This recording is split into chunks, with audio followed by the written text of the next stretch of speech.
Hey there, fellow watchers. It's that time of the week again. Born to watch. Hey, Gow. Do you know what the best part of my day is? What is the best part of your day? It's for about 5 minutes on a Monday night when I'm sitting up here in the panic room. Because I think that maybe I'll set up and be ready and you won't turn up.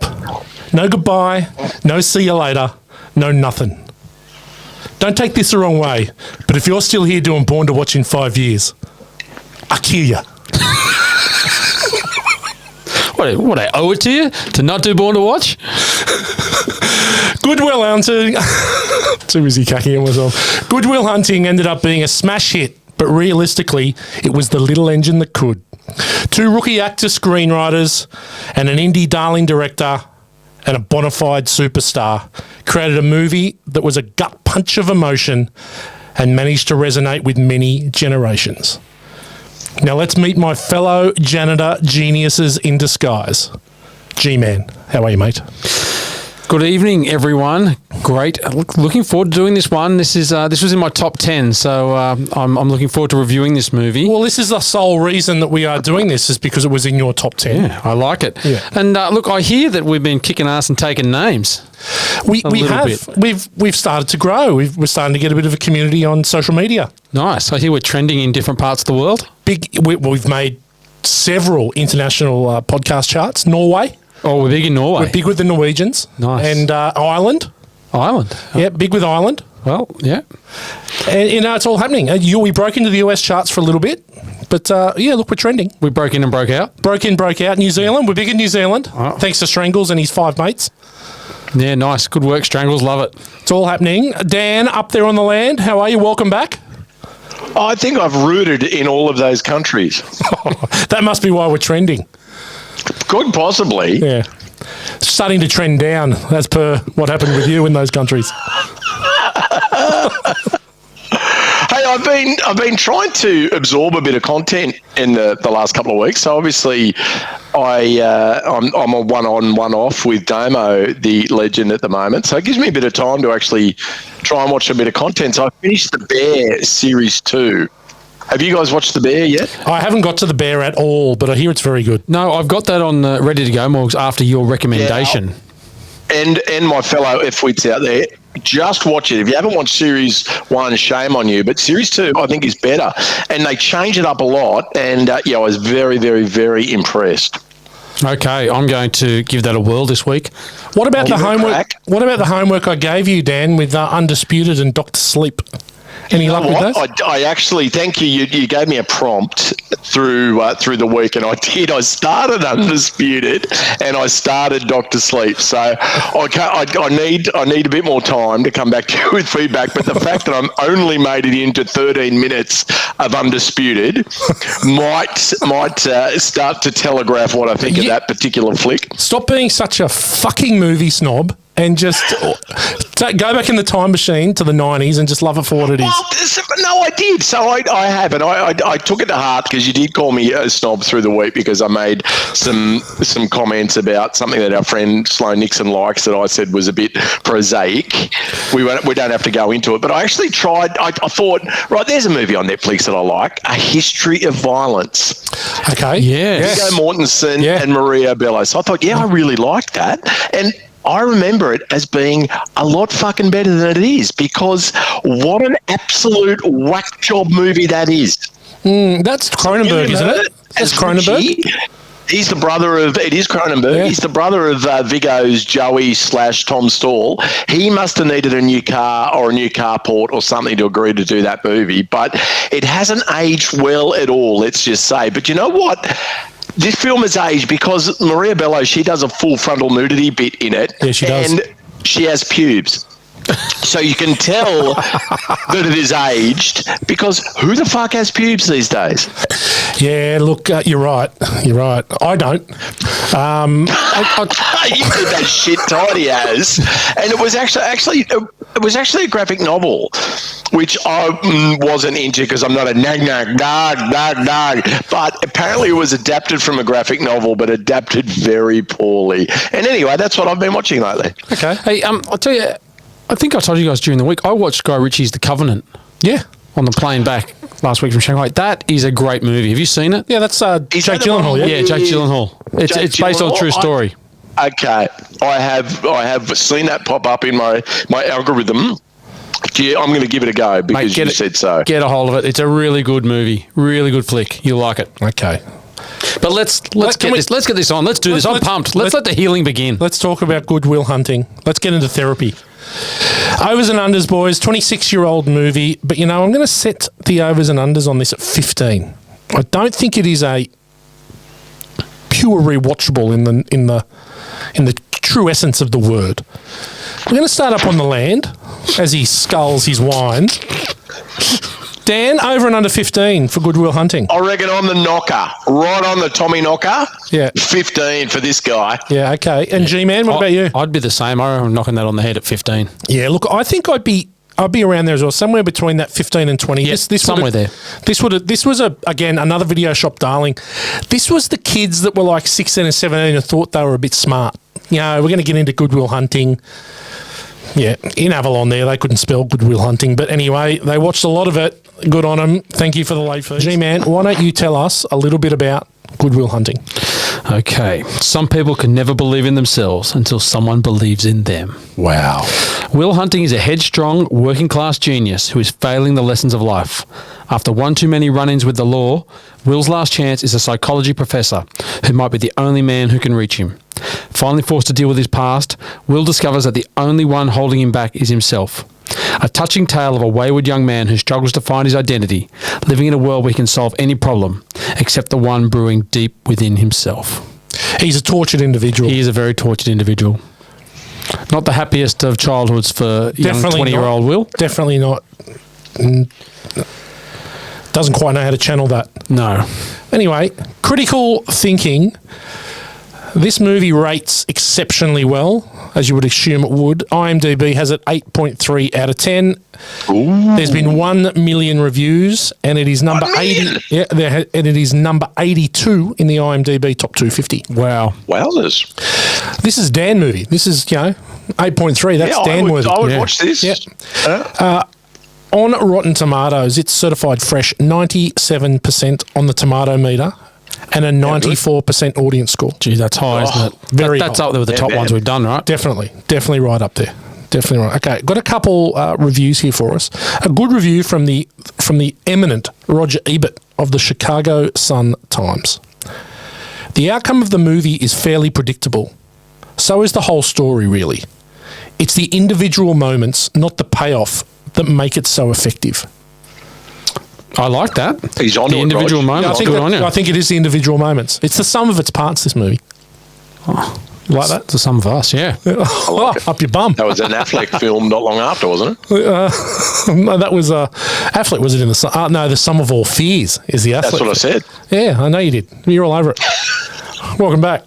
Okay, the bad review is from Billy Boisvert from the Chicago Reader. We're big in Chicago at the moment for reviews.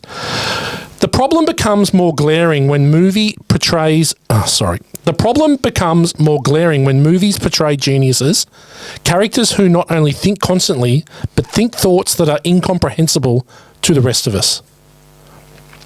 I don't think that's true. I totally disagree with old Blosenvorp. Yeah, I don't think there's much of that at all. I think this is actually pretty simplified. Shit review. Will Hunting reminds me a bit of me. He plays down to like his mates. Yes, he does. He's a bit too fucking smart for all his mates, but he kind of just drops it down 40. Well, that's exactly it, Morgs, and points. That's exactly true. And also the hairdo, the big floppy hairdo. Yeah, that's the other thing that he's got a good cow lick. Oh, mate, Matt Damon. My question is, Dan, which group of mates do you play down to? Like, you've got so many. You're quite diverse. There's a few tears. Yeah, I must say, tears as in not that come out of your eyeballs, as in they're only reserved for Bucks Days and Grand Drew's Drive. But anyway, we'll move on from that one. You've got Morgs. You get your finger in a few pies, that's for sure. Well, I get around. Yeah, I'll tell you what, though, I'm surrounded by a guy who's got fingers in a lot of pies, a guy who's the simmer master. You know, it never stops.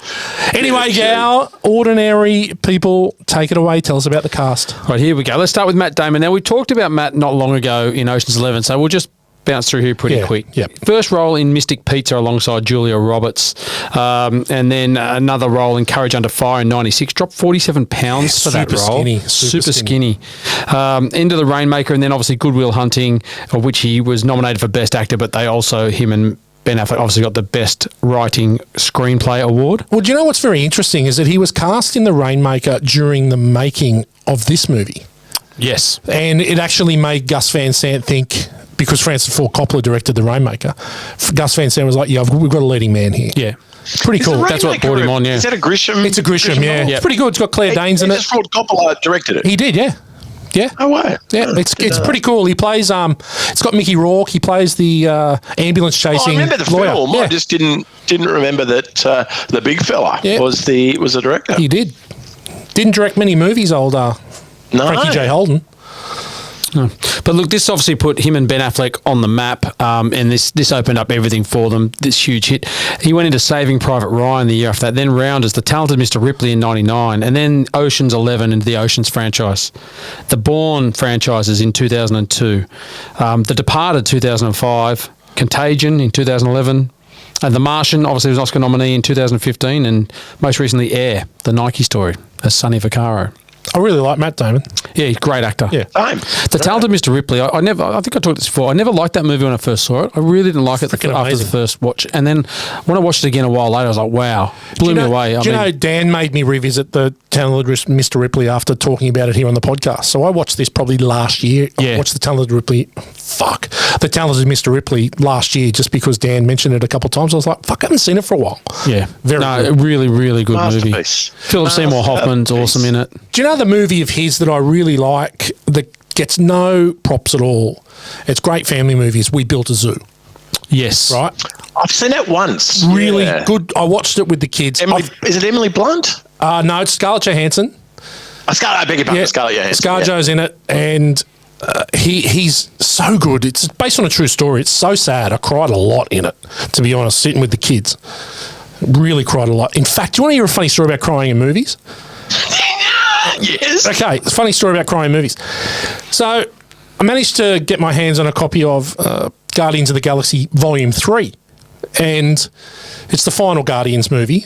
And obviously James Gunn has gone off to DC and the whole thing's sort of splitting up and blah, blah, blah, blah, blah. So I watched it the other day and I really enjoyed it. Thought it was a good movie. Probably not as good as the first. Well, not as good as the first one, but it's probably better than the second one. It was a good movie. Quite sad. Quite fitting ending. So my son Luke, who's 17 and didn't cry at his grandfather's funeral, says to me the other day, "Dad, did you watch Guardians of the Galaxy Volume 3? And I go, "Yeah, mate." He goes, "I was really sad." I go, "Yeah." He goes, "I've never cried so much in a movie." Really? And I go, Wowzers. "When did you cry?" He goes, "Well, you know." And I go, "Oh, mate, there's probably 5 or 6 sad parts of the movie, but I don't know whether it's like I cried in Avengers Endgame, right?" So I can't complain, but I'm like, "All right." And he goes, "Yeah, it's really sad. I don't think I can watch that again." Wow. Oh, Marie Kondo. So I was like, "Righto, okay, mate." So there you go, crying in movies. Move on, Gal. Nice work. I'll tell you the movie I liked out of that was Rounders. I really liked that. Great movie. Yes, Good yeah. Malkovich Movie, is the Yeah, king. you were saying some very, very smart shit tonight. I know. Sometimes I have to play down to the crowd, Morgs, but, that's what you got to do. You're digging the most. So you're saying that you play down when Damo's here, and then just have to lift your game when Dan's on? Listen, I've got a quick sliding door here for Matt Damon. He turned down the role of Harvey Dent in The Dark Knight in 2008. Smart move. Yeah. Smart move. 2008. Wasn't doing too much in 2008 though. So Yeah. Anyway, good move. All right, let's move on. Let's go to Ben Affleck. Now we've talked about Ben before as well. He made his feature film debut in 1993's Dazed and Confused. Dan? Yeah, he did. O'Banion. What a sick movie. F-Wits. If you haven't watched that, fucking turn off now and don't listen to us ever again. I'm pretty sure most of the people that listen to this podcast would have seen Dazed and Confused. At least fucking once. better. I watched it not long ago. I'd never seen it. Maybe a couple of years ago, because I'd always heard a lot about it, and I never caught it when it was so fresh. What do you think? Yeah, good movie. I really liked it. Yeah.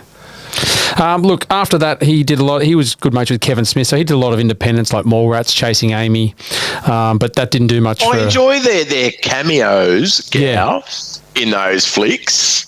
Unfortunately, Kevin Smith kind of shat the bed over the last 10 years, but those first few films I think were excellent. Yeah, they were. He was onto something there. Clark's as well back in that stage. Where did he really shit the covers? Was it Dogma? I think it started at Dogma. I think it probably started at Dogma. I don't really like it. I think Dogma's pretty average, to be honest. Clerks didn't need a third one, that's for sure. No. Didn't need a second one. The second one was shithouse too. No, they squeezed everything out of that, didn't they? But look, it was actually Kevin Smith who took the script to Miramax, and they took it to Harvey Weinstein to get this done. Yeah, well, he was going to direct at one point. I think he was tipped, and then he sort of heard that Gus Van Sant. They wanted Gus Van Sant, so he took a back step. Yeah, so he was. He was involved. Well, they wrote it, and they wrote the script, these two, and then they weren't going to get control over it. So they got Kevin Smith, and he rewrote some of it with them, and then took it to Miramax because he had the connections. So that's what really got them going. It's even deeper than that, because they got plenty of plenty of young bloke brass for writing it when they sold it originally, and they were living large in LA, just thinking they're killing it. And then suddenly all the freight ran out, and they were like, "Oh God, we still haven't made this movie." So they were. It was a little perilous situation before they had to bring in the big guns like Kevin Smith to actually get it back on track. Yes, and there's actually a funny story because they actually wrote I'll get to this. This is probably in listen to this, but they actually had they were shopping it around and they didn't know who'd read the whole thing, so they actually put a storyline in on page 60 where Will and Chucky have an affair just to see who'd actually. No, it was Sean and Jerry. It was the two. It was Lambo and Robin Williams' character. It was Skarsgård and Robin Williams. But Harvey Weinstein was the only one that said, "Mate, what's going on here?" Well, he would have kept reading to see if there was some sort of sex scene. Yeah, definitely see what he could do. Harvey. But that's how they figured out who to go with as well. Funny. Yeah, look, let's move on. So now let's get to Robin Williams. Now we haven't talked about Robin Williams before. I don't think. I don't think we have. I don't think we have. No.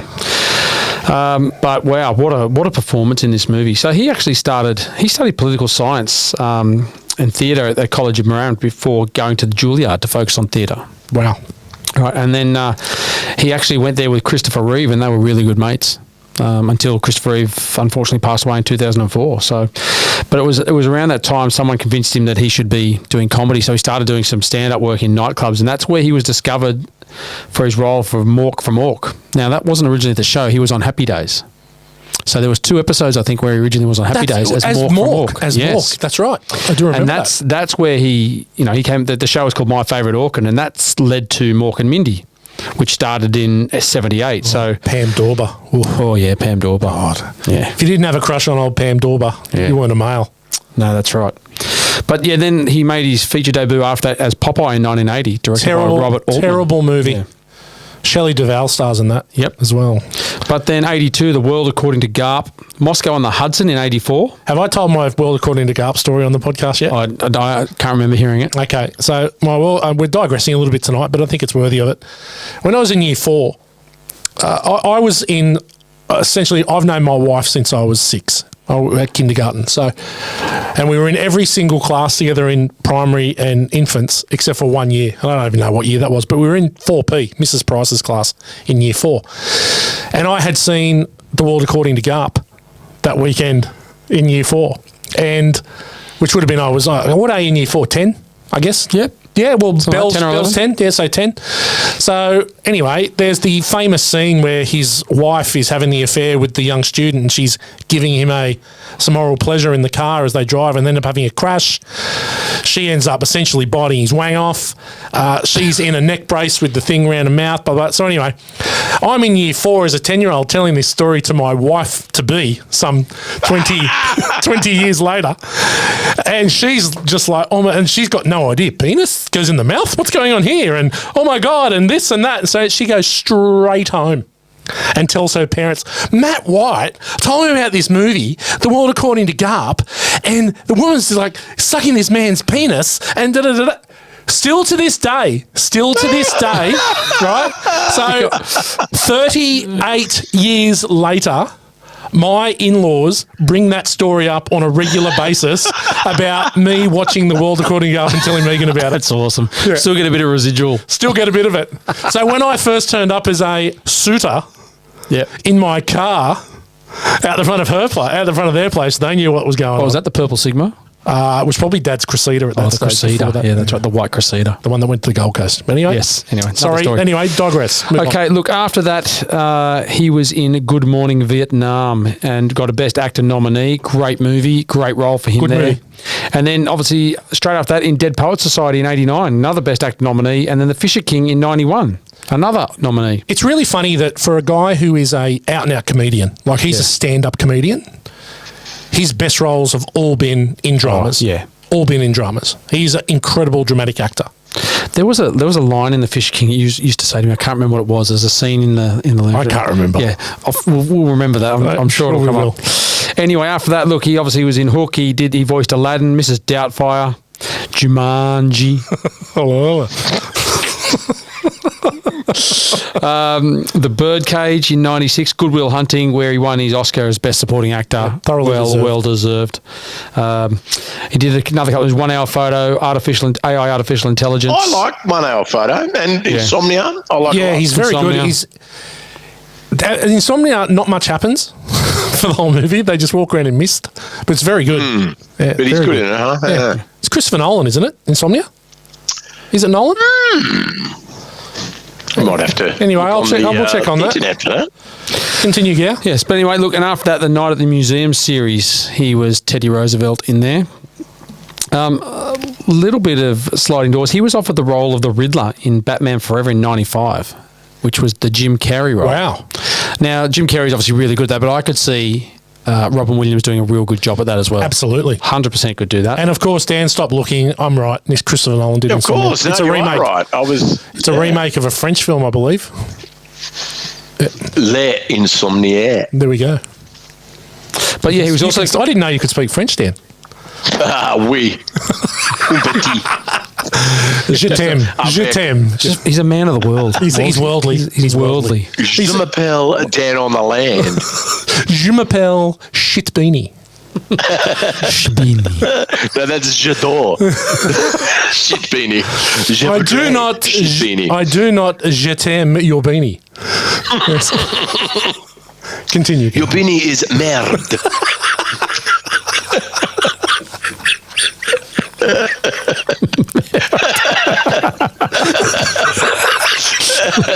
Oh God.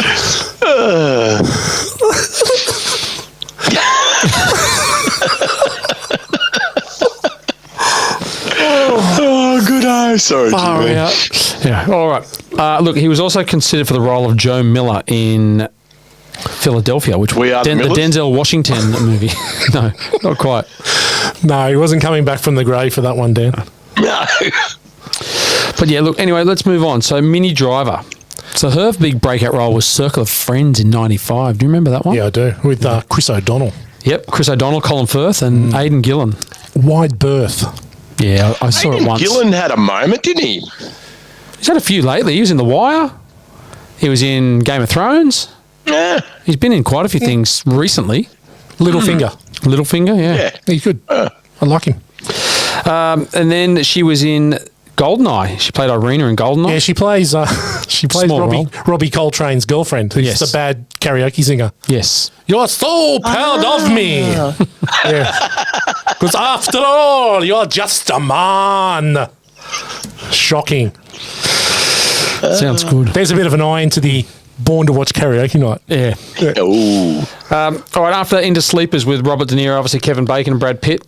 Good Will Hunting. Good She movie. got an Oscar I nom. haven't seen Sleepers is on the. I'm sure we'll do it at one day. but 100%. It's pretty grim. Yeah, it's a Super movie. grim.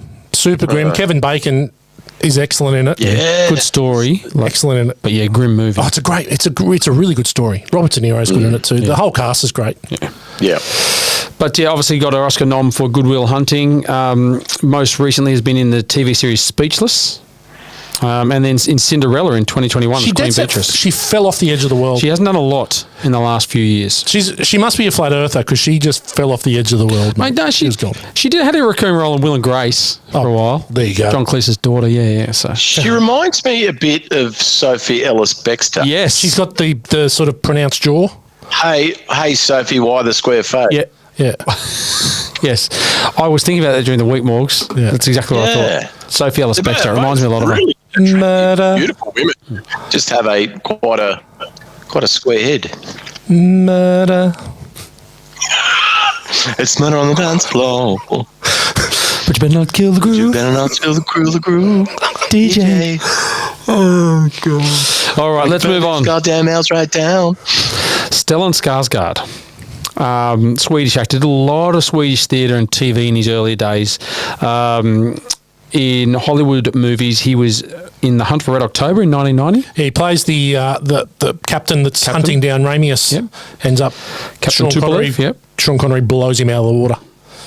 Obviously, Good Will Hunting was Amistad in 97. He was in Ronin with Robert De Niro. Mm-hmm. He was also in Kiss Kiss Bang Bang. Two good movies there. Good flick. Val yep. Kilmer, Robert Downey Jr. Yep. Pirates of the Caribbean, he was Bootstrap Bill in 2006. He was in Mamma Mia in 2008. Oh, God. Really good music with Mamma Mia. Not so flash on the... Never saw So it. Never flash saw on the screen version. Yeah. And he was obviously in Thor. He was Eric Selvig in the Thor franchise movies. He's also in He was in Dragon. Chernobyl as well. Chernobyl. It's one of the best TV series ever made. That was Yeah, a really, very really good, good series. very good. Really hard hitting. He's also in June. Yep, he plays the big fat Darren. guy. Oh, The big yeah, fat he's guy. that big Jabba the Hutt floating fuck. Yeah, the big fat guy. He's also in the remake of Dragon Tattoo. Yes, he is. And he is, yeah. that is... Oh, He was Martin freaking- Vanger. yeah. It is freaking amazing. Isn't that a shame that Oh. that didn't make any brass? Oh and they my didn't God. do the other two. Fincher, Yeah, what a- that is what a an shame. incredible movie. I watch it a couple times a Yeah. year, every year. Grim. Grim. But look, he was actually up for the role of Oscar Schindler in Schindler's List. Yeah, I can see that. Could see him I doing can see that. Yeah. It's hard to beat the charisma of Big Liam though. Yeah. Yeah. I could also see him as the baddie Yep. in Schindler's List. Yeah, you What's could. his Oh, name? Ralph Fiennes. Yeah, Ralph what's his Fiennes. name in the movie? I forget what his name is in Can't the think. movie. It'll come to me. Anyway, one more quickly. We'll hit Cole Hauser. Oh, Good old Rip. I'm glad you mentioned him. He actually had his first role in Days of Confused as well. He was in Days of Yeah, Confused. he's good in it. Yep. He was in Tigerland in 2000. Tigerland, that's with Colin Farrell. That was Yep. Colin Farrell's first Colin movie. Farrell, Yep. the army thing. Yep. Yeah, Too That's Fast, what- Too Furious. He was in The Breakup. Olympus Has Fallen. And obviously, as we said, he's been in Yellowstone for the last 5 years as Rip. No, there's a lot of beans that have been strummed to big old Cole Hauser. Oh, I'll give you over the last tip. 5 I've years. got to say, like, I reckon there's plenty of man crushes on him too. he's awesome. I really love Rip. But I was introduced to Cole Hauser, Higher Learning. He played the Yes. the neo-Nazi. Yeah, that's right. yeah, With yeah. Michael Rappaport. Yeah. Yeah, Rappaport, yeah. Rappaport, yeah. Rappaport Yeah, goes Michael mental in the bell tower. That's right. Great movie. All right, that'll wrap it up for the cast. Okay. What about the money, yeah? Work, gee. All right, for the gross, this made 138.5 million domestically, 87.5 internationally, for a total of 226 million worldwide on a $10 million budget. Jesus Christ. 10 That's million. just Opening week only did 200. 25x return. Fuck off. I reckon the Amazing. sum total of Gus Van Sant's all of his movies wouldn't No. be the box Oh, office. this Yeah, was no up way. there. Exactly. This was the highest grossing movie for Miramax until something else came along. I can't think of what it was. Something in the early 2000s. It'll come to me later. But the opening weekend only did $272,000. This would have been a huge word of mouth movie. Massive. Yeah. Massive word of mouth. But yeah, so look, 97, we've been through before. Titanic tied with Ben-Hur for the most Academy Awards in Oscar history. LA Confidential was nominated for 9 Academy Awards, which we've done. Yeah. It won everything. It was nominated for that for 9. It won 4. I think Titanic won everything else in that category. Yeah. Obviously, Best Picture and Best Director was there. Best Actor was Jack Nicholson in As Good as It Gets. Best Actress was Helen Hunt in that same movie. Robin Williams, obviously, in Good Will Hunting, and Kim Basinger in LA Confidential. Pretty good top 4. Yeah. So, obviously, the biggest movie was Titanic with 2.2 billion. The Lost World, 618 million. Men in Black, 587. So Titanic was far and away the biggest movie. Is that adjusted cash? Or No, that's takings. That would be takings. I think. Now, got to remember, Wow. Titanic's had a lot of re-releases, so that wouldn't just be for that year. It wouldn't have done 2.2 in that one year. That would be Yes. over time total. But look, Air Force One, as good as it gets. Good Will Hunting came in at number 15 with 226 million, as we said. Don't we have a whole segment where we talk about this shit? Yep, we're getting to it. Righto, sorry, I've just been out for a couple of weeks and That's okay. you guys are freestyling. Fuck. We're not freestyling. No?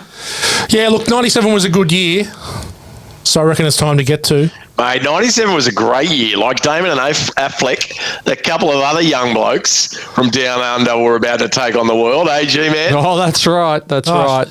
Yeah, we haven't heard about that for ages. So anyway, 97 hit, sleeper, or dud. Okay, my hit, I reckon this could be somewhere on Dan's list.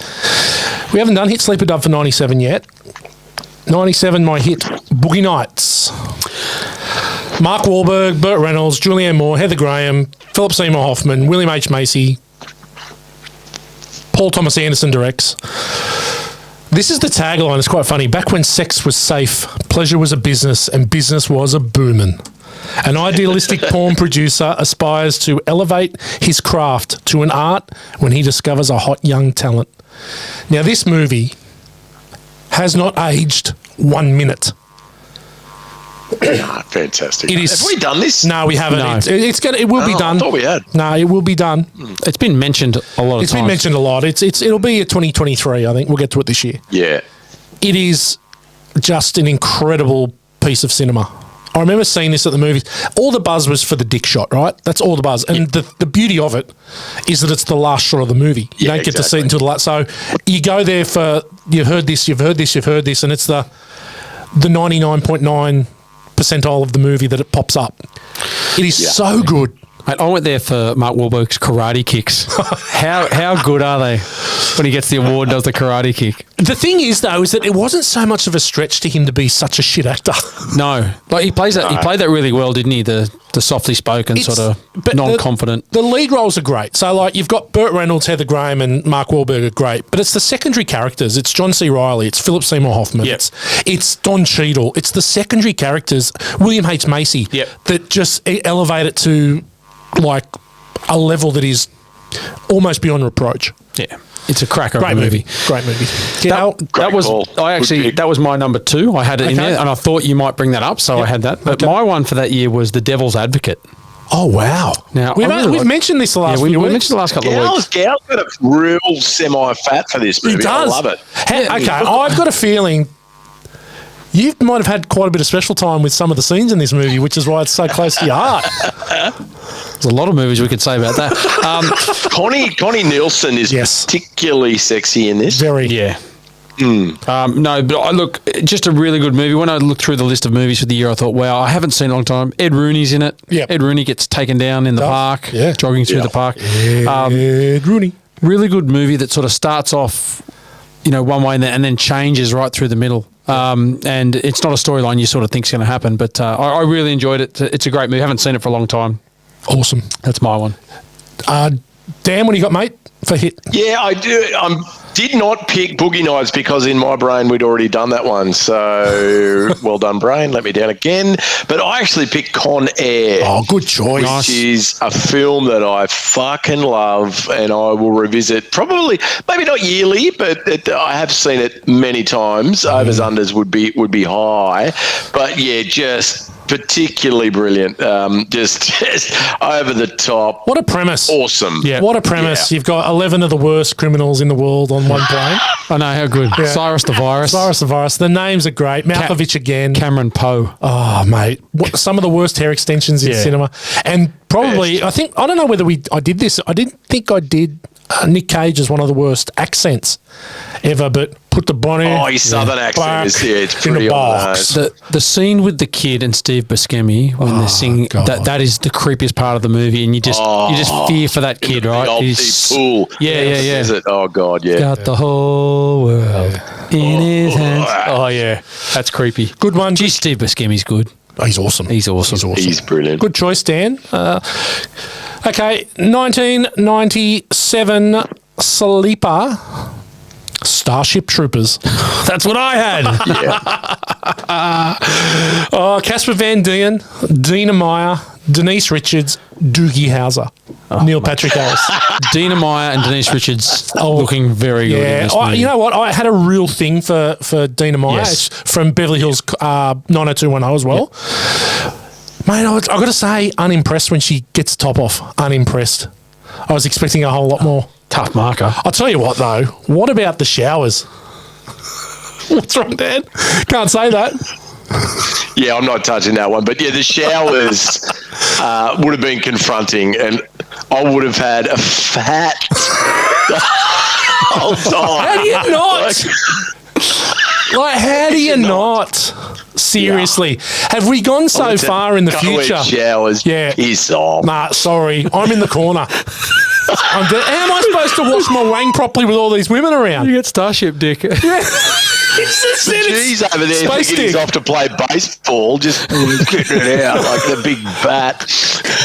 Mate, I used to have to sort of get a bit of blood in it to go in the showers at footy so I wasn't embarrassed. Let alone having 20 chicks in there with me. Like, what's going on? Oh, how good. How good. Yeah, no, great movie. Humans in a fascist militaristic future wage war with a giant alien bug that at the end somehow resembles a very awful vagina. You want to live forever? Oh, it's great. It is so good. Okay, Gal, what do you got? Blindside. Fantastic. That was mine. That was actually Okay. mine. I had Well Donnie Brasco. Donnie Brasco was the other one I was going to bring up. Yep. Really, really love that movie. Forget about it. Yeah, Johnny great story. But that my number one was Starship Troopers. Okay, good one. We're online. What about you, Dan? What do you got? Yeah, I think, look, because of Good Will Hunting, I thought I would pay homage to Minnie Driver and Grosse Point Blank. Yes. Oh, there we Which is go. John actually Cusack. a favourite of mine. Yeah, probably. I don't know that a lot of my F-wit brethren would be with me on this one, but it's just one that I go back to over the years. John Cusack and Minnie Driver. He's a conflicted assassin going back to his high school reunion with Jeremy Piven as one of his mates. And his love interest that he spurned to go off and become an assassin was Minnie Driver. So, yeah, good, witty, quick repartee, quirky. Dan Aykroyd is a fellow assassin and he's actually trying to kill him as well. So, really good flick. If you haven't seen it, F-Wits, check it out. Grosse Point Blank. Mate, great cast. Alan Arkin's in it. Joan Cusack, Hank Azaria. Yeah. Mate, there's heaps of people in it. You're quick on the research, aren't you, G-Man? Michael Cousins. Oh, he just knew that. He doesn't research. Nah, please. Okay, 1997 dud. Now, after Speed last week, I'm going with Speed 2, Cruise Control. that's fair enough. Oh, God. You know it's bad when a movie essentially creates a career or cements a career with Keanu and he says no to the sequel. Yeah. So Actually, Sandra Bullock said no because he said no. yeah. But then they greased her and said, well, if you do this, we'll help you out with whatever movie she had coming out. I can't think of Probably what it was. Forces of Nature or something Something like that. So she ended up doing it. Well- Plus, I think they gave her a bit of cash. A computer hacker breaks into the computer system of a Seabourn Legend cruise liner and sets it speeding on a collision course into a gigantic oil tanker. Now, don't get me wrong. Speeding in a liner ain't that fast. Were there any pop quizzes in Speed 2? No pop quizzes. But it's like, okay, we're going. You're going 18 knots. Is Jason Patrick? Is that Yeah, the new Jason Keanu? Patrick. Yes. Okay. Yeah, not great. Good hair in it. Good hair. He's got good hair in it. That's about it. Okay, G-Man, dud. I've gone. I love this actor, but I'm going with The Postman. Thank you, because it's Sonny Payne. Wash your mouth out. Sonny Payne. Does he loves it? He loves it. He loves The Postman. He loves Waterworld. He'll go to war for him. He'll go to war for him. He loves movies as much as we do. He watches a particular movie hundreds of times, but for some reason, he fucking loves The Postman. Yeah, it's bad. Yeah. Oh, look, I don't mind Waterworld. It got some really bad raps. I watched it. It wasn't that bad, but The Postman. No, The Postman's just tragic. You know what? I'm with you on Waterworld. I think it was completely hammered when it came out, but on the rewatch, it's not that crapola. And it actually made a lot of money worldwide. However, Yeah. Yeah, But not- on the back of Cosner doing Jumani Tatanka. But look, Owachi. the Postman was a box office bomb. It grossed a total of 20.8 million against a budget of 80.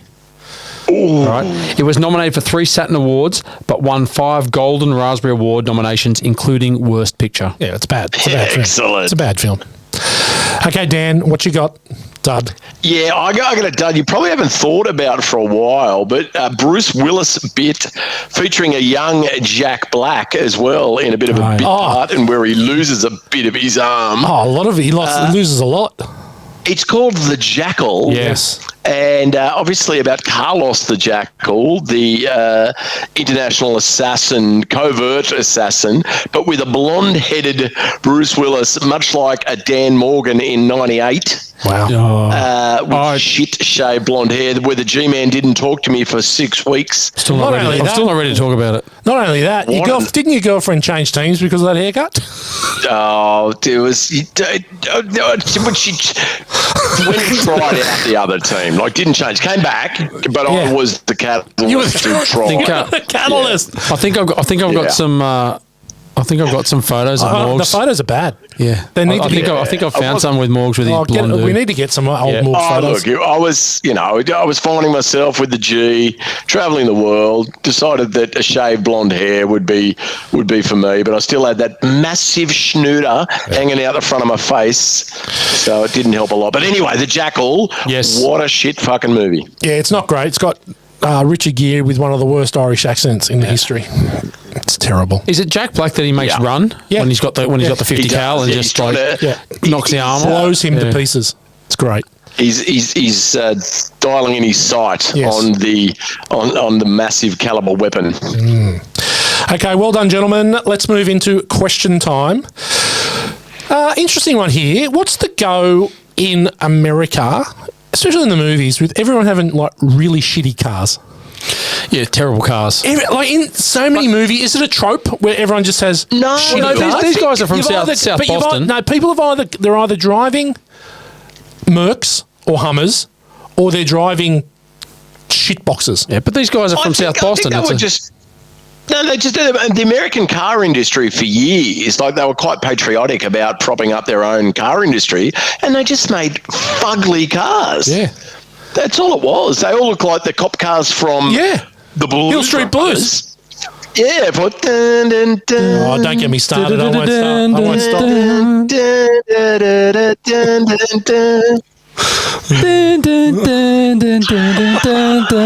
Okay, all right. So we're saying it's patriotism, not shitty cars. Patriotism for shit cars, no.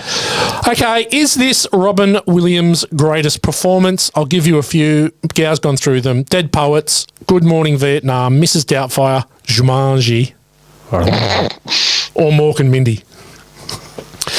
I'm going to say no for me. I'm going to say Good Morning Vietnam was the complete, the absolute a bit of everything molding of his talents into the perfect role. 100% because he plays the Larry guy, the out there DJ, and then has to go into the dramatic part it's full towards of the end when the movie turns. Which he is world class at.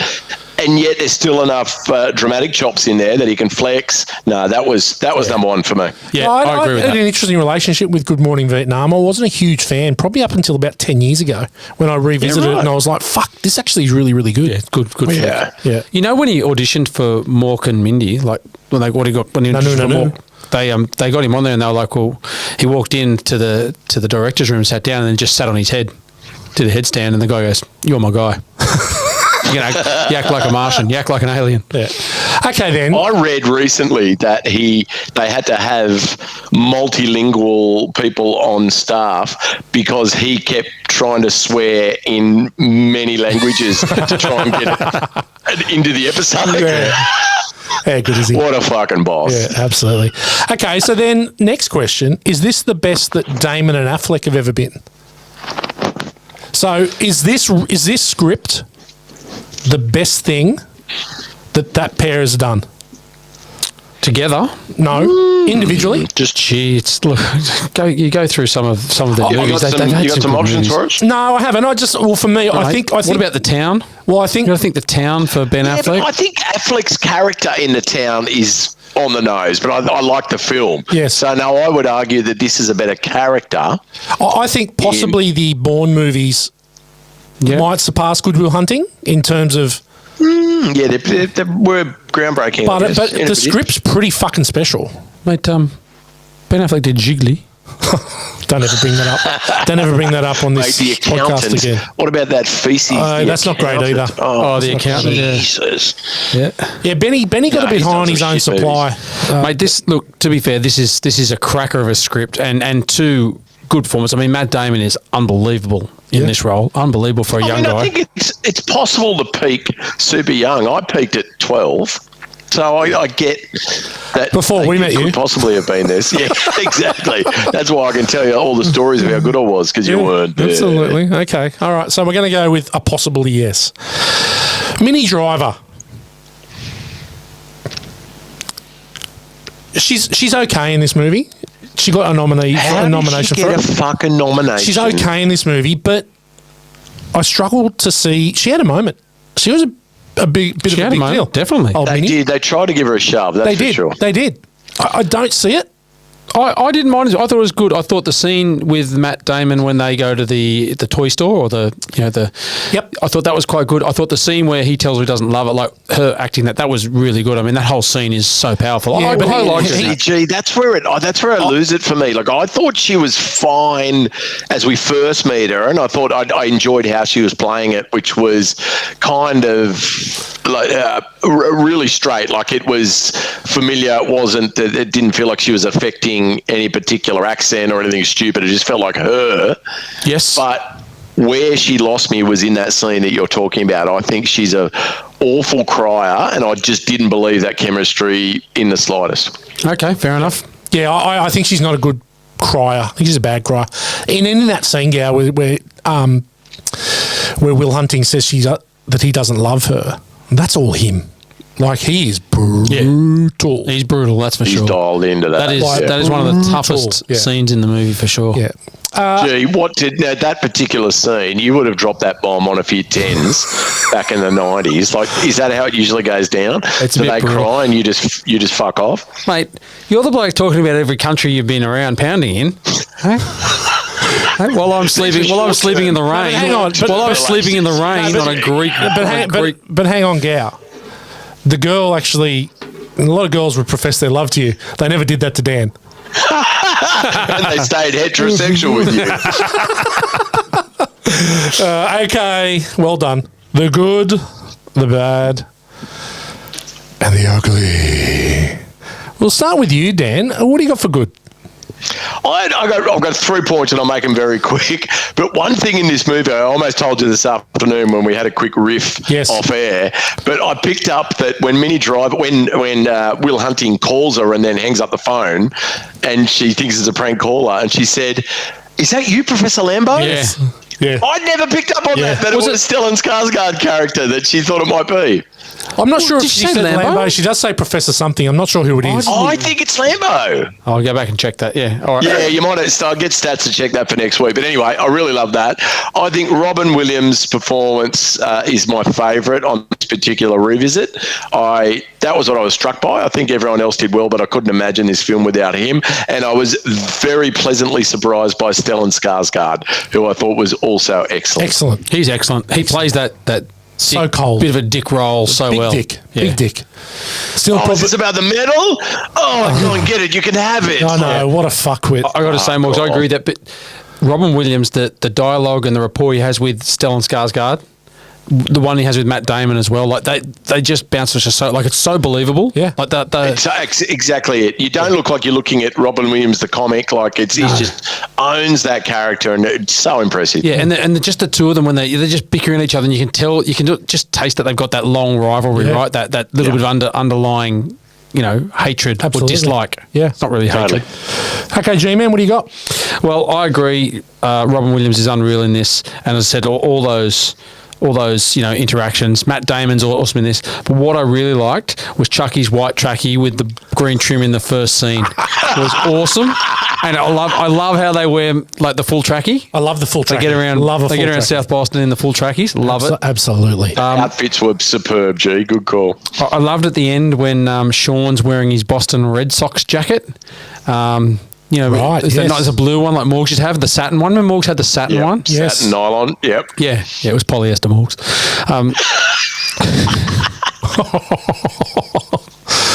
Oh, God. Yeah, I just think there's so many good parts in this movie. It's not your fault scene. The scene between, as I said, between Matt Damon and Minnie Driver. I just think it was great. You just love the movie, yeah. Yeah, just top 10. Just love it. It's a top 10 G movie. Okay, for me, Matt Damon, Matt Damon and Robin Williams, every interaction. Every single interaction. So the park bench. The last I watched this about 3 weeks ago, and the park bench scene was incredible. I actually chopped up the park bench scene and put it on Instagram, which has helped us blow up. Thank you, Robin. R.I.P. Thank you, Robin. The fart story. Yeah. The boat. It's not your fault. Every interaction with Matt Damon and Robin Williams is incredible.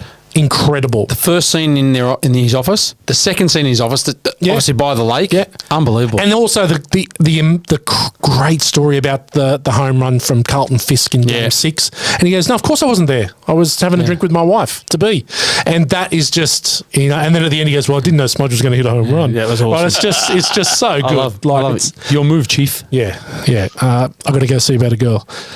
The script, obviously, you don't expect two young men to be able to write something as deep as this. How much of it is theirs is, to be debated, but I'm sure there's quite a substantial amount of it which is theirs. It would have got to help along the way. But the message, don't dismiss your gifts. Like, I think that the message is for kids, I think for teenagers, it's a powerful movie to watch. I think it's one of these things where when you get these God-given talents that... Just fart, Dan. It was a little sound. It was a little foot sound. I think as a teenager, it's a really powerful movie to watch because of the message of don't dismiss your gifts. You get these God-given talents, you shouldn't piss them away, and most of us do. Most of us got something that we're good at, and we end up sitting back when we're 48 and going, I wish I'd done this a little differently.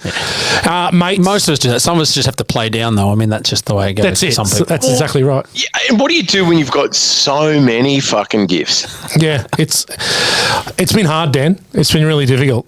It's a cross you have to bear, mate. You fail at all of them. That's all. I'm going to write a memoir. Shit at heaps. Yeah. I love mates die for each other. I think that group of four mates, I think that the bickering it reminded me of us, like as teenagers driving around in a car and just giving each other shit, throwing the sandwich, like, I'm going to put this up here, pay 16 cents, we're going to put on layaway. All the bickering, all the mate stuff just really reminded me of what it's like to have a group of mates. Carmine was like Faz. He was. And I think, my last good is Boston. Incredible setting. It's such a shit place where they are, but there's so much, I guess, hierarchy within the city, and there's so much it's not quite India where the rich are really rich and the poor are really, really poor.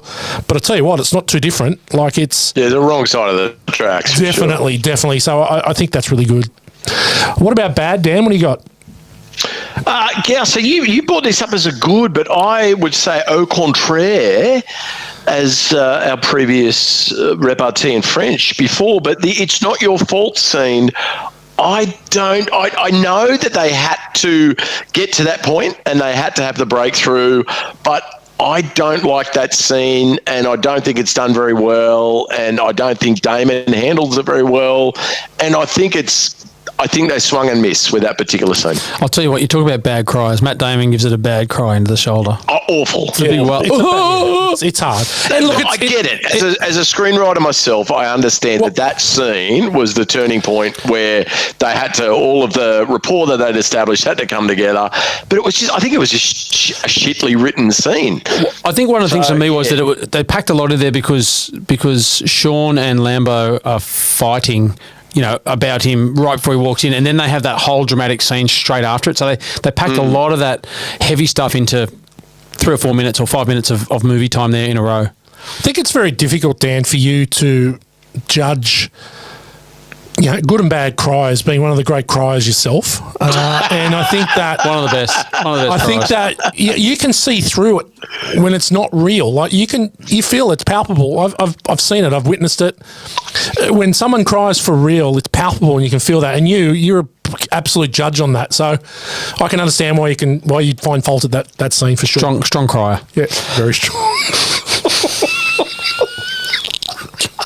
You got anything else, Dan? This is what it sounds like when Dan cries.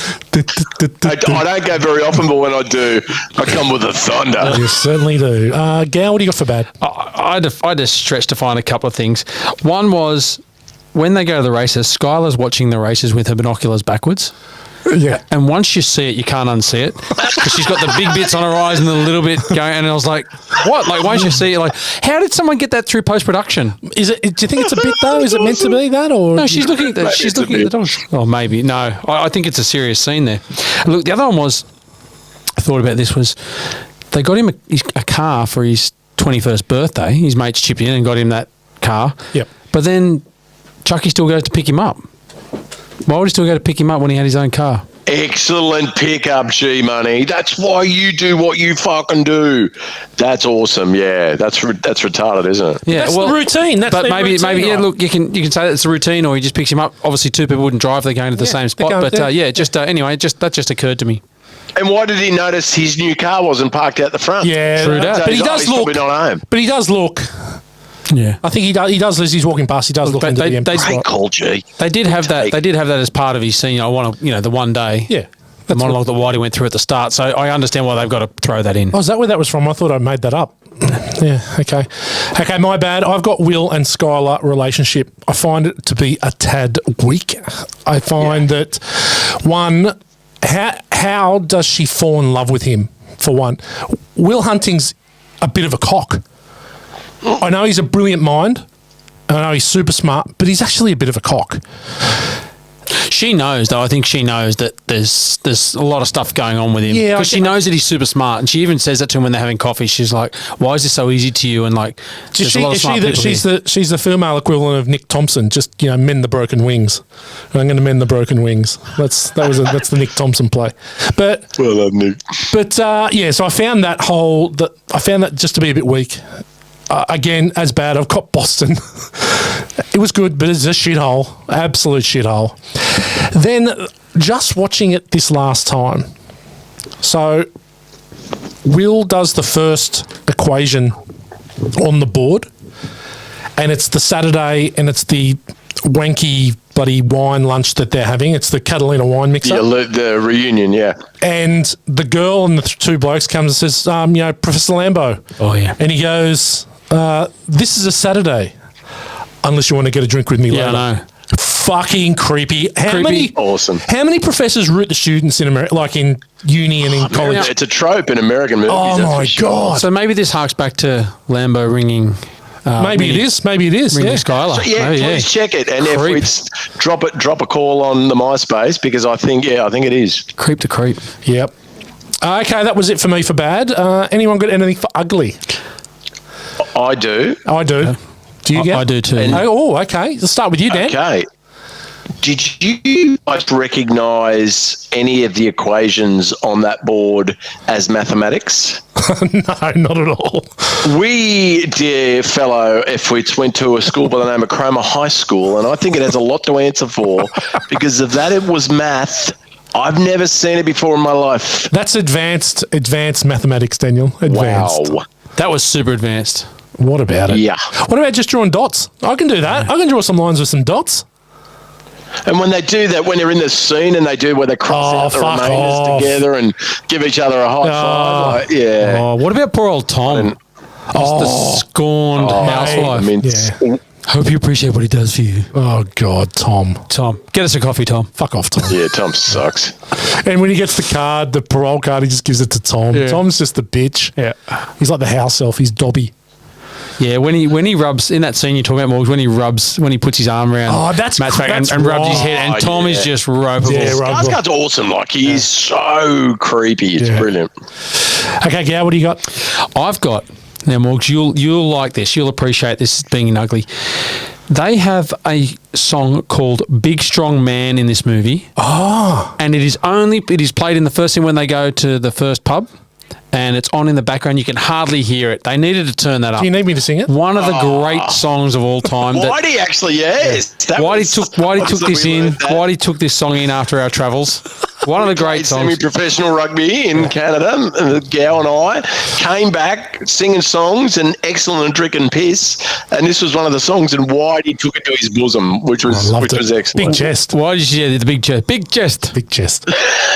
But yeah, it's a cracking song. It deserved more airtime. It's on. You got to listen super hard to hear it. Right, yeah. Not happy about that.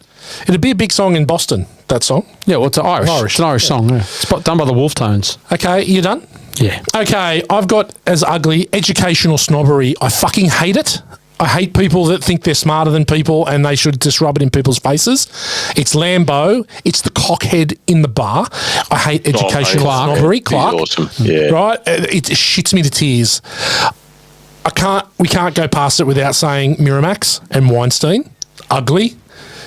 The fact that he got to page 60 where there was a homosexual sex scene and he was the only one that got that far. I don't know if you can say that's a good or a bad thing. Okay, so I don't know if any of you guys noted this, but when he first starts to trial the psychiatrists at the start, so he goes and the first guy that he sees, the old digger with the grey hair, Yep.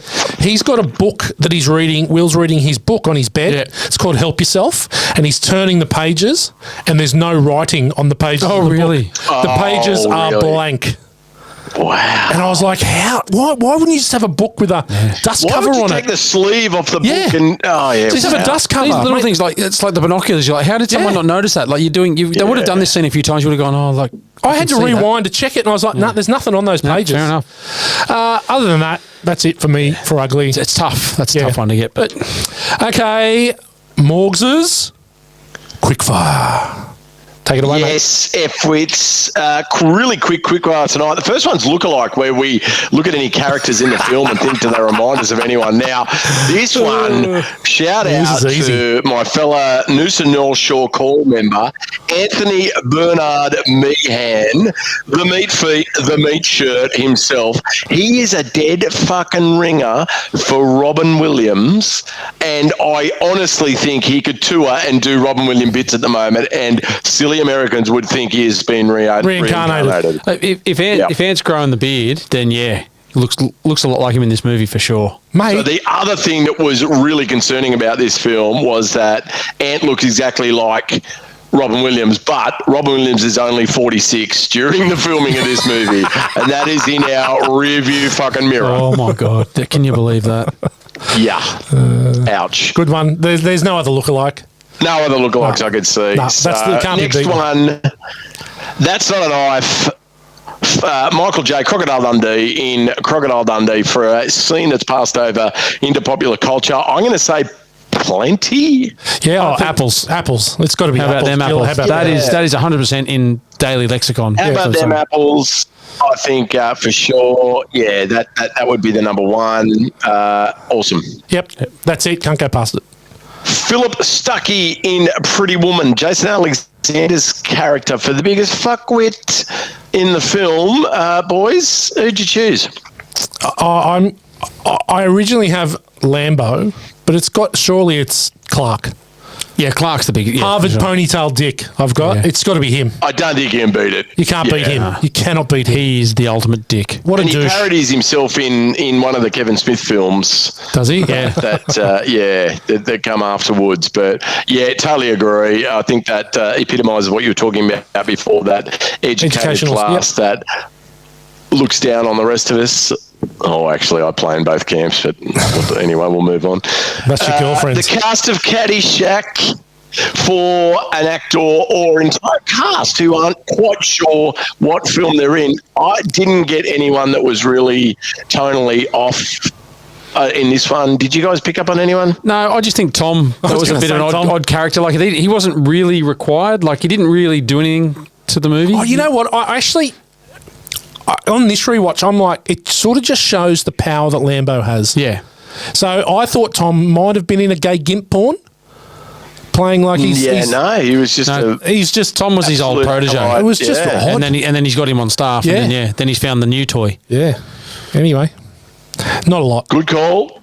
Next one, Maggie Grace running for particularly poor showing of athletic prowess I've got a couple. from I the movie Taken. G-Man? The whole fight scene. Every Oh, punch yeah. they throw in slow motion with their faces screwed up. Have you watched? I watched those punches today. Yeah. Honestly, Flex was particularly funny. yeah. And I think they had to do it in slow motion because otherwise it wouldn't have looked realistic at all. I've got. This might be controversial, Yeah. but Cole Hauser is particularly bad in that fight. Yeah. And he goes on Yeah, to be I one of the agree. best fighters, Tough Best guys. brawlers, Really? yeah. in the history. Yeah. And he is the first punch he throws, his wrist actually Yeah. buckles the other way. They all do it. They all have this bent wrist all punch. Four of them are theatre kids. Yeah. They've never thrown one in anger, a right cross to a certain jaw. Yeah. No, that was for me. That was it. Yeah. Good call, G-Man. And finally, robots. No, not finally. But, penultimately, robot sentries for an additional scene that you want to see in the director's cut. If Gus Van Sant dusted off this film and thought, I'm just going to whack a bit more in there because I didn't quite get to tell the story that I wanted to see. Was there anything that you wanted to know about these characters that you didn't see? No. No, look, 2 hours and 6 minutes. I think they cover everything. Yeah. They covered a lot I of don't the think we need to characters. see I don't more. think you need to see much more because you get the whole gist of Matt Damon's character because he plays it so well, I think. Agreed. I might revisit this and listen to this, but agreed. Finally, Whitey's Brad Pitt for an actor you'd like to assault with a friendly four-edged weapon. Dear me. Who? Out of the cast, This would you was choose? difficult because Mini Driver doesn't do it for me. I don't like a woman that's got a bigger jawline than I do. There is again, it's a creepy scene when Will is in the first psychiatrist, the one with the guy whose book doesn't have any writing in it, and he comes out and Lambo's tuning the blonde student he's on the couch and there's this blonde. She's a good sort. She's the one. Yes. God, Yes. yeah. The one outside his room, yes. The blonde. The blonde. She's the one. 100%. But everyone, this is quite a sausage fest. No, I'm fine. I'm partial to Minnie, but that girl, yes, I did see She's her in a the great rewatch. sort. Yeah. Very good sort. Yeah, there we go. Yeah, agreed. Festival della Chorizo. But I'm actually pretty partial to Old Square Jaw, Mini Driver, Okay. and Sophie Ellis-Bextor. So there you Well, go. it's the curly that hair. was quick fire. Well done, gentlemen. Yes, well done, Daniel. Another successful quickfire in the review. Let's move into listen to this. G-Man, take your baby away. Oh, wow. There's a lot here. The picture in Sean's room is actually painted by Gus Van Sant, the one they talk about Yeah. for so long at the start Man of in the the movie. boat. Yeah, The little man in the boat. Little man in the boat. I've got another one for you. That speaking of directors for this movie, Mel Gibson was offered a chance to direct. Yeah, he was a big Mad time. Mel. He met with Matt Damon and Ben Affleck and with Harvey Weinstein, but then passed on directing it. So very interesting. Wow. Yeah. This would be around Braveheart time, isn't it? Yeah, just after. Yeah, just after, yeah. But look, on the first day of shooting too, these two were ecstatic. They actually had tears in their eyes because they saw Robin Williams and Stellan Skarsgård up there doing their movie, you know, the thing that they'd written, and they thought, this is it, we've done must it. be We finally got there, yeah. Incredibly satisfying, yeah. Five years they waited on that script and doing everything, trying to get it through, and then they've finally got to that point. I can understand how emotional they would be. for sure. So when Robin Williams died in 2014, the park bench that him and Matt Damon sat on in the park became an impromptu memorial site.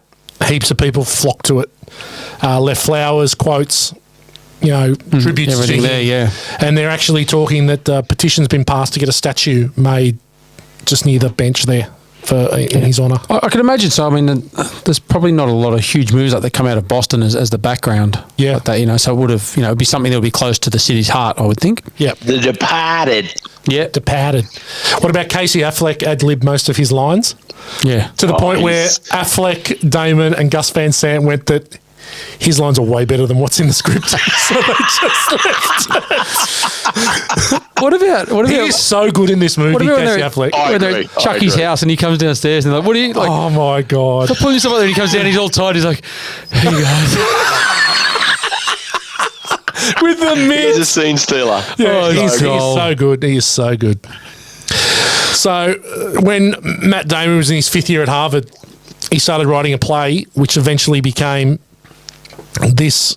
He started writing a play for Harvard. Well, I'm going to start that again. So in his 5th year at Harvard, Matt Damon started writing a play, a one-act play. When he met Ben Affleck, they then started to beef this out, which became this movie. So pretty cool. Morg, you talked about Matt Damon being a bit like you, and he really was. He dropped out of Harvard 12 credits short of graduating to pursue his acting career. I know someone else that took a while to get their degree done. Yeah, They dropped out to pursue their... revisit. I had to go with my tail between my legs quite a few years after and finally get across the line with that. So, yes, completely understand where he's coming from. So Mini Driver's character Skylar, this is a good one actually, is named after Damon's ex-girlfriend Skylar Sattenstein. Yeah. She left Matt Damon for Lars Ulrich before filming began. Oh, shit. Yeah. Yeah. Anyway, Damon and Driver obviously started rooting on the side. set. Yep. So I have had more chemistry in real life, IRL for you kids. Absolutely. Absolutely. I got one. Yeah, Just go about for it. the script. So they actually had a lot of help with the script because while the nucleus of the script was excellent, they had this whole other act where Damon's character, Will Hunting, went off and actually joined the CIA. And him and Chucky went and had adventures in the CIA. And it was just a little fucking ridiculous. And they had Terrence Malick, William Goldman, and Kevin Smith all say to them, boys, why don't you just finish it when Will Hunting's off to chase the girl? That's a fucking sick movie. That's perfect, yeah. And they're like, yeah, okay. So, but it was rather more elongated and would have been completely over the top should they try and tack that storyline onto the back of it. Would have ruined it. I found that less is more. It's something I often tell myself when I'm writing screens myself. Mate, that would have hit Morgs' First Blood issue. The last third just killing it if they'd have done that.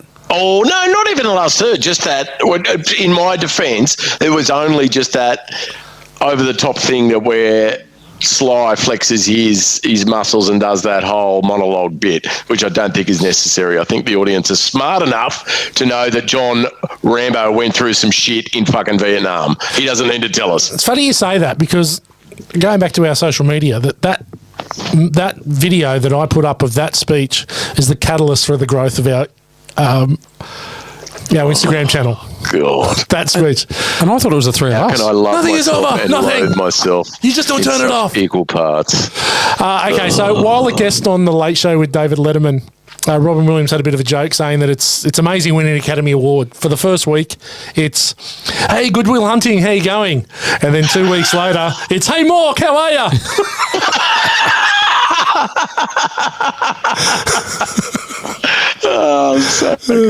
So funny. Okay, I got one last one. You got any more, Gow? No. Okay, I got one last one. So the job interview, Morgs' favourite part of the movie, best. retainer, which we hear from Daniel about 7 times a fucking week. But the job interview that Chucky goes on is for a company called Holden and McNeil. Ah, really? Now, Ben Affleck's character in Chasing Amy is called Holden McNeil. Yeah. How good. So there you go. Very good. Little Easter egg there for the nerds, a la us. Okay, a notable quote quotables. G-Man, what do you got? Well, obviously, Retainer to me is the biggest one in this movie. It's the best. Yeah. And I've that heard you say that to me for so many times. 25 years. Yeah. But that whole Chucky when he's doing that whole thing where he goes through, that's awesome. Like, good day, gentlemen. Until that day comes, keep your ear to the grindstone. Oh my god! I also liked when Sean and Lambo are fighting. Yeah, you're smarter than me then, and you're smarter than me now. So don't blame me for how your life turned out. It's not my fault. I don't blame you. It's not about you, you mathematical dick. Yeah, it's so good. It's so good. What about when they're at the last session and Will and Sean are hugging, and Will says, "Does this violate the doctor-patient relationship?" And Sean goes, "Not unless you grab my ass." I liked all of Casey Affleck's bits, and to find out they were mostly improvised were the best. But he does actually pay homage to the Great Apocalypse Now when he's at the bar and he's like, and then I said to her, "Fucking I just swallowed a bug." Yeah. It's awesome. Actually, it's said by Marlon Brando in Apocalypse Now when he breaks character. Yeah. So paying homage to the big fella. Yeah, Nice. I like the bit. One of the few bits which I think actually works really well is the between Skylar and Will when she says, when they're eating at the food stand, and she goes, "You were hoping for a goodnight kiss." And he goes, "No, I'll tell you, I was hoping for a goodnight lay, but I'll settle for a goodnight kiss." And she goes, "How very noble of you." That was good. What about Marky, Ricky, Danny, Terry, Mikey, Davey, Timmy, Tommy, Joey, Robbie, Johnny, and Brian? Say it again. Say it again. Yeah, very good. Do we have a 1 degree of Kurt Russell? Anyone find anything? No, I didn't find I didn't find anything, to be honest. Nothing. Come on, watchers, get us on this. Find it. Nothing. Anyway. Yeah, that's a tough one. That is a tough one. Film school for fuckwits. Yes, fellow F-wits. This week I thought I'd take a look at best screenwriting debuts. And I thought I'd start off by looking at the best screenwriting debuts according to Metacritic, which What's Metacritic, Dan? Great. Yeah, well, funny you should ask, because I had no fucking idea. So apparently Metacritic is a website that aggregates reviews of films, television shows, music, albums, video games, and it used to do books. So I had no fucking idea that it existed. Who knew? There you go. But anyway, I thought I'd look at what they think as the best screenwriting debuts, and then maybe chuck a few on of my own. But anyway, David Ayer was the screenwriter of Training Day. Right. The Denzel Washington and old mate Ethan Hawke bit, which is a fucking excellent movie, and I'm sure we'll do on this at some stage. Antoine Fuqua. Antoine Fuqua directed, yes, but written by David Ayer. So I think as far as a solid debut film, I mean, that's quite a revered film itself. So I don't think I could argue with the Metacritics on that one. Agree. Next one is Kevin Smith, who we've spoken about quite a bit, but Clerks in Australia, Clerks in the rest of the world, 1994. So he wrote, directed, and produced that on an absolute shoestring and shot in black and white because he didn't have the freight to get Panavision involved. But look, I love Clerks. When did we watch that? It was when it came out. I think we've been with it since its inception. And we really enjoyed Kevin Smith's universe at that time and really enjoyed that movie. So I agree with the Metacritics. Any movie with the lead character called Dante, you got to respect that. Dante, what a wanker he is. Dante. Next one, a film that we all love and I revisit quite often, but Jon Favreau, who of course has gone on to amazing Hollywood career and writing huge blockbusters and starring in huge blockbusters, but it all started with him in Swingers when he couldn't get a gig. Him and Vince Vaughn could not get a gig in Hollywood, so they thought they'd write their own film and star in that themselves. So very low-key comedy, but if you haven't seen it recently, holds up well. It's a bit of a time capsule, but I think the Metacritics are probably onto something with that. Yeah, I watched that maybe 6 months ago, maybe a year ago. Good flick. You're right, Morgs. It holds up all right. Really good. Do you still next watch? one? Sorry, I'll rush through them. Sorry, buddy. No, I was going to ask you. Do you watch movies other than the movies you watch for important to watch. Occasionally. Look, I can't remember. It came on, and I was like, oh, it just started on a channel. And I was like, oh, Swingers, that's a good movie. Good hustle. Just jumped on you it. You can sort of enter at any time in that hustle. film and kick on. He's so such a loser in it, John Favreau. Yeah. The 50 phone calls he makes. Oh, that is the most excruciating it's so bad scene. to watch. So bad, so God. good. Excellent. All right, next one. Now, I don't know this film, Whitey. I'm hoping you might. But Ryan Johnson, his screenwriting debut was Brick. Oh, yeah, that's got Joseph Gordon-Levitt in it. Yes. Yeah, it's very dark, haven't depressing. Seen it. Should I watch it? You know what? If we can exercise Ryan Johnson out of Star Wars, which he single-handedly did the worst Star Wars movie of all time, he's made some pretty good films. Like he did Looper, Brick. He's done Knives Out. He's actually a pretty good filmmaker. I quite like the recent TV series too that he's done. I haven't completed it with the sleuth, with the female lead character. Oh, Poker Face. Poker Face, yeah, which is I enjoyed it. I haven't kept up with it, but it was definitely the episode. He's exceptional. He's really good. Skills. He just really fucked up that Last Jedi really badly. Yeah, I mean, I couldn't tell you because I haven't seen that dribble, but yes, Brick is good. Brick is pretty sure it's about suicide. It's pretty heavy. It's pretty heavy going. Yeah. Worth having a crack. It's right up your alley, Dan. Indie. Awesome, thank you. Next one we don't have to dive into, but Tarantino, Reservoir Dogs. I mean, changed film really for us. That started us. I guess started me and started you all looking at films that. Morgs, you're gonna have to do that again. Morgs, you have to do that again. I'm having a fucking coughing fit. Sorry.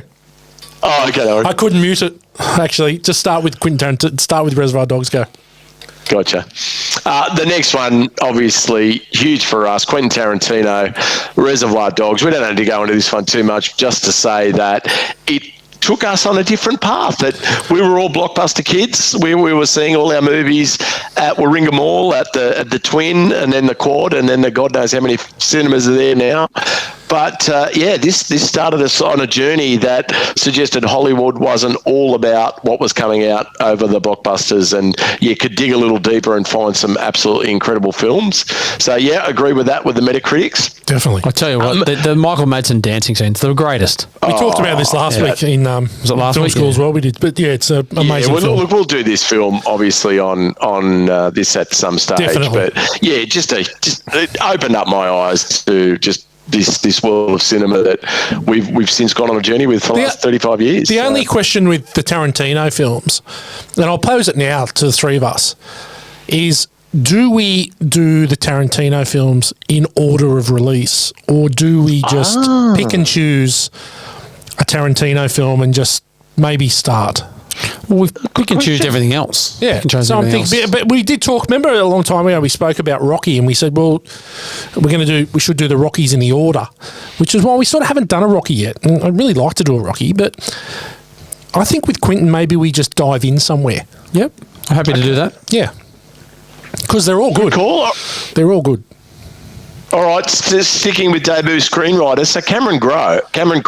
His actually debut was a movie called Say Anything from 1989 with John Cusack. John Cusack and Ione Skye, looks like. So I say it looks like because I haven't fucking seen this movie. Yeah. Have you seen it, Whitey? I've seen bits of it. I haven't seen all of it. It's actually really super popular. It's a bit of a teen romancy sort of romance thing.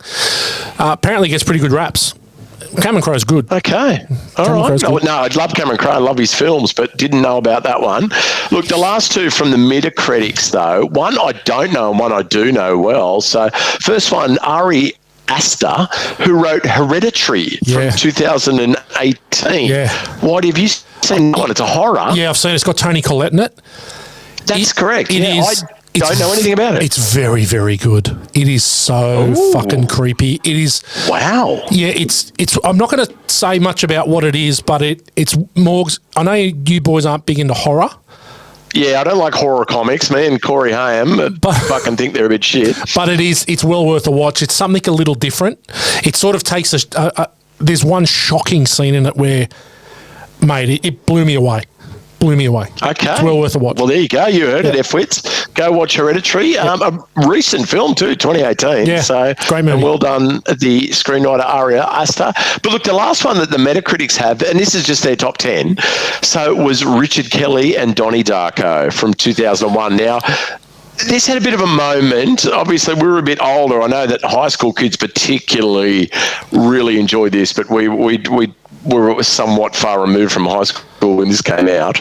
Hadn't perhaps matured much, but we definitely had left Cromer High or survived Cromer High by that time.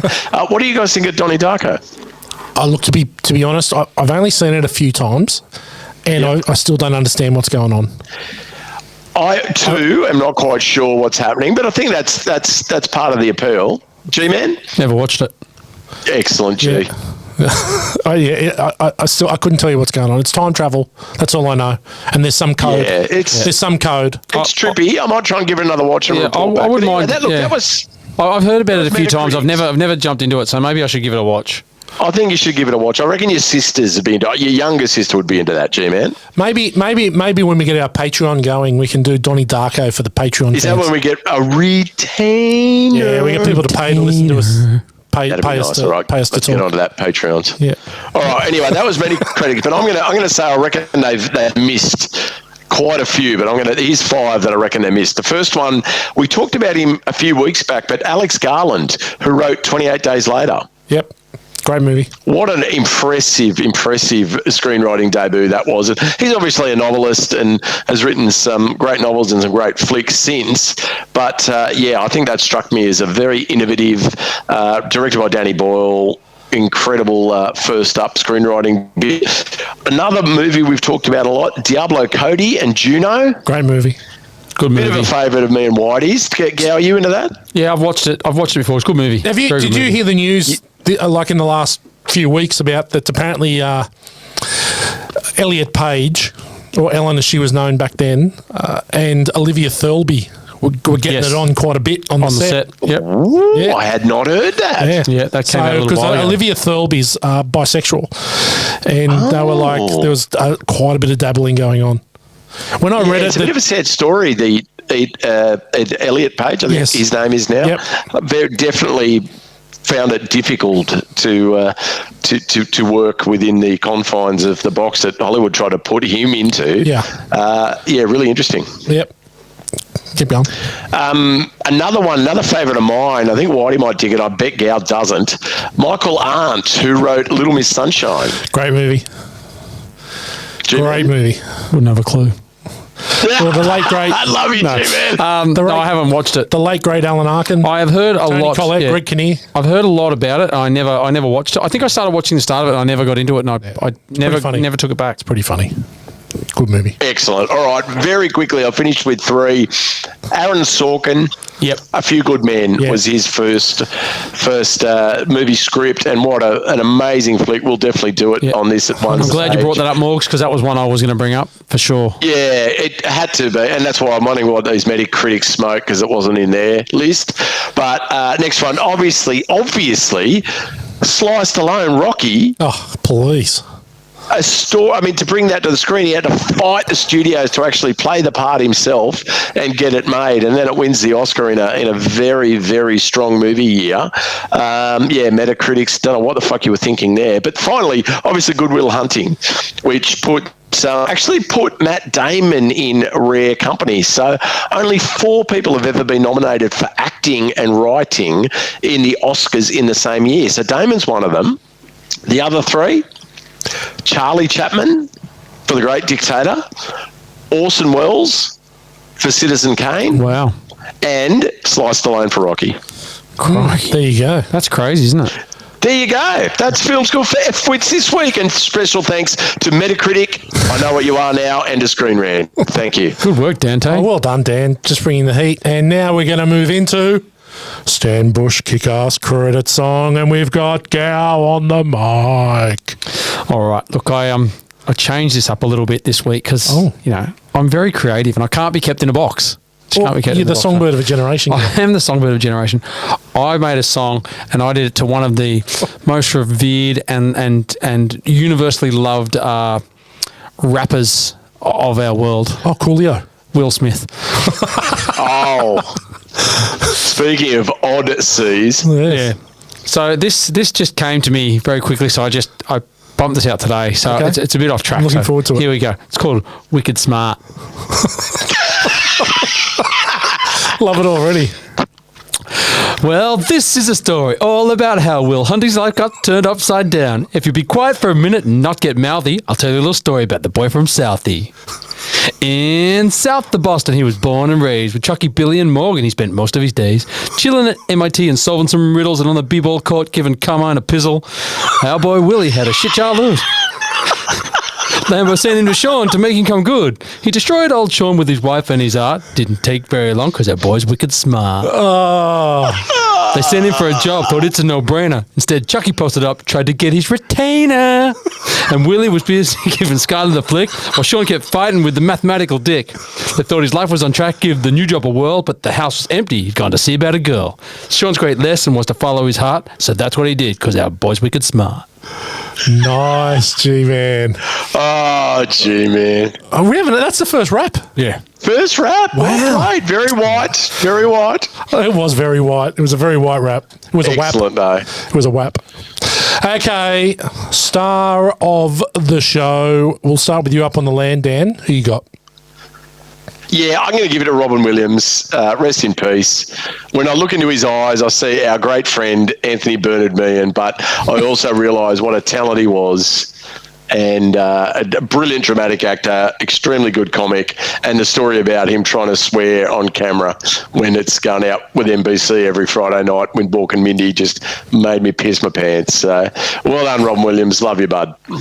Yeah, G-Man. Oh, I can't top that. That's exactly what I was going to say. Yeah. You've said it, Morgs. Yeah, he was unbelievable in this movie. Just shows off how diverse he really was, and it's a shame. Yeah, it's really, really sad that he's gone because he's been so good in so many things. 3 from 3 here. It's a Robin Williams three-peat. Well done. R.I.P. Legend lost way too early. A bit of fun. Good Will Hunting. Our first super duper serious movie, to be perfectly honest. It's a real heavy drama. Bit of an emotional gut punch, as I said. But we move into the rank bank, and I've got a few to choose here. Love to get your feedback, boys. So, apples. Yep. Ponytailed Harvard douchebags, unsolvable equations, farting wives, self-loathing geniuses, and baseball mitt masturbations. Ding, ding, ding, ding, ding, ding, ding, ding, ding, ding. Yeah. I think we're going with baseball mitt masturbations. Oh, that scene is brilliant. Casey Affleck, well played.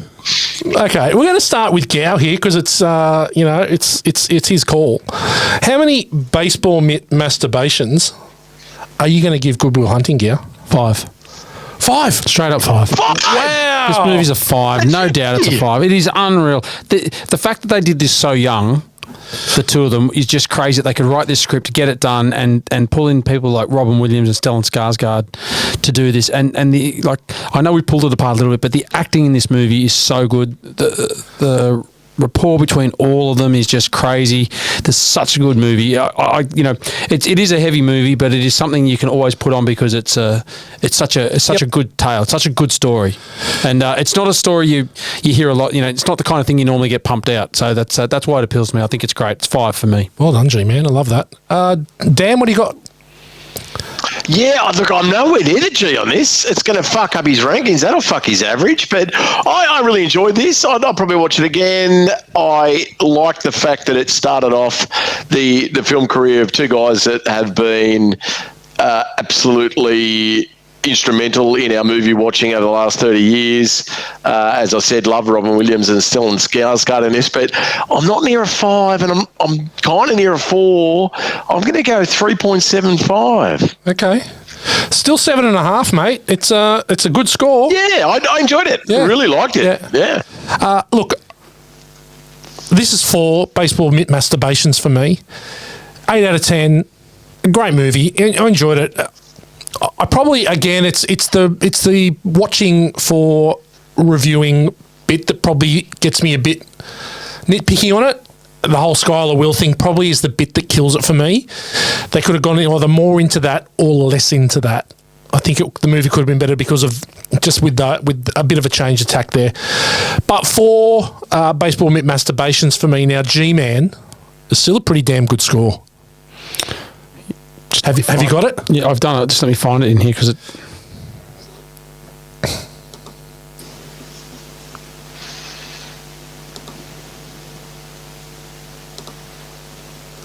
All right, here we go.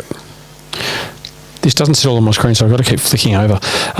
Okay, so this puts Good Will Hunting at 4.25 baseball myth masturbations, equal with The Usual Suspects and Animal Kingdom, Ghostbusters, Full Metal Jacket, and Die Hard. Yeah. Wow. There's a lot of movies in there. It's like it's where it should be. Yeah. And so above that is 7 at 4.31 heads in a box. So, look, that brings us into equal 16th spot. That's a huge amount of movies on the same level pegging. Yeah. But there's some good movies in there. I mean, The Usual Suspects. Like, that's... 5, G-Man. 5! Well done, G-Man. I love it when someone pops a 5 out. Yeah. Something pretty special. It's a good movie. It's a really good movie. Well, that's why it's in your top 10. Okay, if you loved Good Will Hunting, what are you going to love? G-Man, take it away. Look, I had a couple here. I thought about The Shawshank Redemption. Yeah, that's a bit of a go-to for you at the moment. Yeah, but it's sort of it's a bit of a story. It's a gritty, involved story about a guy that's in jail and wrongfully in jail, and his struggles through that time. The other one I thought about was Rain Man. Yeah, I haven't watched it in a long time, but geez, it's a good movie. Obviously, Dustin Hoffman's great in that, and Tom Cruise. A really good story coming of age for Tom Cruise, and I think that sort of it fits me sort of with this movie. So to me, that's something like this. Yeah, perfect. What about you, Dan? What do you got? Yeah, it just reminded me of Casey Affleck and how much I like that cat and his film from 2016, Manchester by the Sea. Yeah, nice. Which is, you're a fuckwit. I can see you on the screen. You're so transparent, Daniel. You're such a dick. Yes, it's an indie flick from Casey Affleck. Lucas Hedges, who's been excellent recently in many films, including Lady Bird. I really enjoyed him. Michelle Williams, who I can give or take, but she's pretty good in this. Kyle Chandler, who does a lot from the Friday Night Lights TV series. Gretchen Mol, who I think's a spunk. Yeah, really good for you. Fucking grim as. Grim. This is not something you want to revisit very often, but just another the Commonwealth of Massachusetts set film with characters similar to that we see in Good Will Hunting, and just really shows off the chops of Casey Affleck, who is a genius, and really, really enjoyable. And you can get fucked for rolling your eyes at me. No, I was looking because, Have you seen it, Gal? Yeah, you won't believe this, Morgs. I haven't seen it. But I'll take that under recommendation as well. You would look. It's a bit of a tough hang, but you would enjoy the experience. Like, you'll think that's a good fucking film. What was the one you told me to watch earlier that I got to go on to? Oh, Grosse Pointe Blank. No, I've seen that. Very different to that. No, I've seen that. No, it was something else we talked about earlier. Well, you'll have to listen. You'll have to re-listen to the podcast. Yeah, you'll have to re-listen to the podcast. Yeah, get our listens up. I talked a lot of shit. Yeah. I've gone outside the movie world. I've gone into TV. The Queen's Gambit. Anya Taylor-Joy, orphan at the tender age of 9, prodigious introvert Beth Harmon discovers and masters the game of chess in the 1960s. It's a great What made you think TV. of that? Oh, I just thought about geniuses. I was like, geniuses, right? I was thinking, and that's what she is. She's a she's a chess prodigy, and I think that she's got a very tough upbringing. She's got very similar parallels. It's and she. Nice. So it's really good series. If you've not really seen it, which I'm pretty sure everyone did, it came out sort of around COVID lockdown time, so I think everyone would have binged it. But it's excellent, very, very good. Yeah. It's on Netflix, so if you haven't seen it, really good show. Watch it. It's very easy to binge. Well, that is it for Good Will Hunting. Another one down. We're in the mid-60s now for Born to Watch, where we sort of feel like we know what we're doing. But it doesn't mean that we can't use some more listeners. So please share to all your friends and give us a review on Apple. You can actually write a review on Apple. It makes a huge difference to how much the show gets seen. And give us a 5-star review on Spotify as well. Do both. We'd love you for it. We'd really appreciate it. We want to go to number 1 in Norway. That's our goal. Are we good? We're pretty good on the TikToks now, are we? Yeah, we've got a good following on TikTok. We're up over sort of about 12,000. So we're getting there. Seems like a lot. About 5,000 on Instagram. We're growing. And this has all been in the last sort of 5 or 6 weeks. So thank you for your support. We love you all. Next week, we're going to where it all began for Marvel. We're going to Iron Man. And it's going to be myself and Gow and Damo. Oh, this isn't my week off? No, it's not. You don't get a week off, Gow. My fucking week off. There's only 2 constants here, G-Man. There's only 2 constants. Yeah, looking forward to it. Robert Downey Jr.'s comeback. John Favreau wasn't expected to do anything, and it absolutely changed the world as we know it. Should be fun. Our first Marvel. It should be fun without Dan, not having to listen to him sigh and roll his eyes as he would do, as he did in The Dark Knight. Till next week, you stay classy, San Diego. Thanks, everybody. Thanks, Morgs, for playing down to us. Appreciate that for the episode. Dan, no problem, mate. I've been doing it my whole life. Shout out to Marky, Ricky, Danny, Terry, Mikey, Davey, Timmy, Tommy, Joey, Robbie, Johnny, and Brian. Bye for now.